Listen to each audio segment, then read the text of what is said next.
Hello all, Marcy Joy here, and welcome back to my channel. Today I'm here to take you on a garden tour.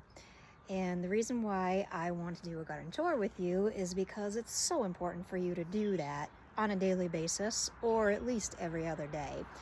When you go through your garden, you want to be looking for any type of pest infestation.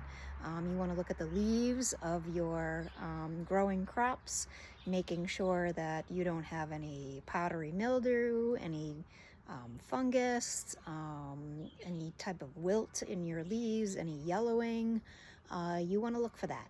That's extremely important because you want to catch it before it gets worse. Just like when we take care of ourselves, if something isn't right, we want to go to the doctor, or we want to read up on it and research and try to figure out what could be wrong with us before it gets worse. So going on your garden tours is one of the most important things you can do for your crops and whether or not they're going to thrive, and especially if they'll taste good when you harvest them. So again, welcome to my channel. I work hard at promoting health and well-being. I try to be as genuine, as authentic, and real as possible so that you can live vibrantly and thrive. So just like we take care of our garden, we take care of ourselves, and we hope that we have a wonderful life.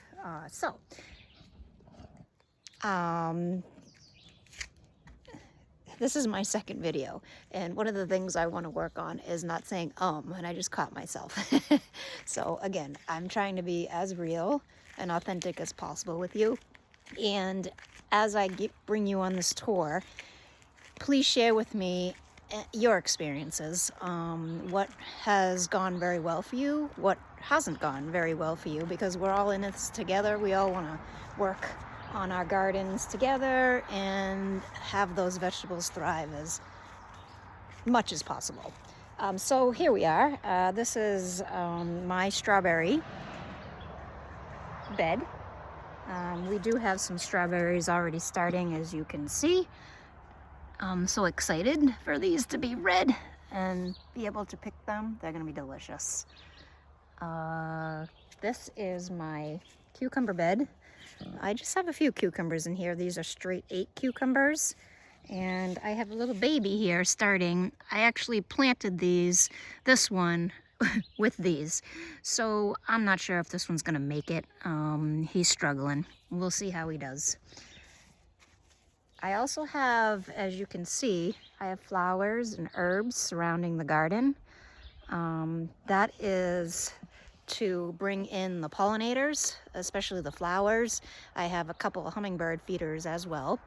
And I have the herbs. So I have thyme, oregano, let's see, dill, sage.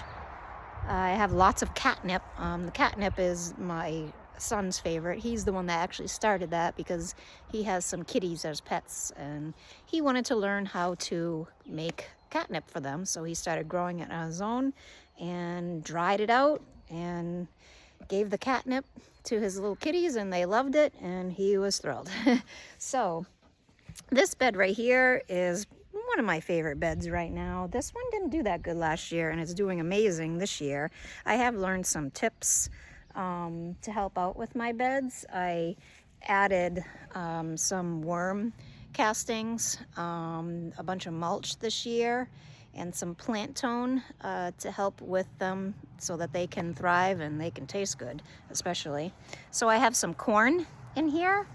I have carrots starting. I've got spinach and lettuce greens. I've got a snap pea here and some cucumbers started there. And these are transplants just the other day. This is my spinach, and that is some lettuce greens. And here we go again, some more catnip and just regular nip. A regular mint. More mint here. Mint can be invasive, but it is amazing in teas as an herb, on salads, and it's awesome to keep pests away. So again, herbs and flowers, perfect for your garden. Put it around your beds, put it around your garden, and hopefully that will control the pests. And this bed right here, as you can see, we have some snap peas. I started some radish. Here are some cherry tomatoes and some lettuce greens. Those are going a little slow. Catnip here that I just transplanted. We have so many catnip. Catnip is in the mint family, so it can be invasive, so be careful with it, even though it's great to put around your beds for a pest deterrent. This bed is an experiment bed. I've got zucchini and spaghetti squash starting, and a marigold. Marigolds are really good for a pest deterrent as well. So what you want to do is when you start planting these, you want to look at, once they start growing, you can look at the bottoms of the leaves, making sure that there are no pests on them. The leaves look a little dirty. We've had a ton of pollen this year, and my leaves are literally filled with it. So if anybody has any information, tips, or advice on how to get rid of this pollen on the leaves, that would be great. I don't think that it's a problem for them, but if it is, please let me know, because I want to take care of it as soon as possible. This is a sunflower that I started indoors. Again, you can see, I think you can see how dirty these are from that pollen. So anyways, we'll see how that goes. So this is another type of lettuce green, sorrel. You can see it's starting to bolt right now because of the heat. And when it starts to bolt like that, the leaves start to get a little bitter. So the taste is not as good as it was earlier in the season. That lettuce green is more of a spring lettuce green, and it's delicious when it's more the springtime. So anyways, this is a tomato plant that I just transplanted, and you can see how I transplanted that in my first video if you would like to go check that one out. And in the background we've got spinach and some more lettuce greens. I do a lot of butternut, and the black seeded Simpson arugula is in this bed, and some more lettuce greens here. And this beautiful plant or flower is my begonia. I absolutely love the colors there, and that attracts a lot of the bees, which is your pollinators, and you want that. This is, I don't know if I'm pronouncing it right, but this is a Sylvia. This is the first year I've had this flower in the garden, and I noticed lots of bees come with this flower, and I love how beautiful it is. See the one in the background? It's deep purple. It's gorgeous. I have some daylilies that kind of just popped up on their own in here, reseeded themselves. I'd like to replant them somewhere around the garden. We'll see how that goes. I've got some green onion, and this is my cauliflower and broccoli bed. And this reseeded itself. I think it's a carrot, but I'm not sure. I'm just gonna let it grow and see what happens. And I haven't had much luck with cauliflower and broccoli. This is the first year that this actually looks as good as it does. So I think some of the things I'm learning is helping. So if you guys have any tips or advice with growing cauliflower and broccoli, please share in the comments. So we've got this bed with cilantro. I just planted some buttercrunch lettuce that was transplanted, and I have some chives. Chives can get pretty invasive too. I had to put them in other pots. Some more mint, and this is an experiment cherry tree.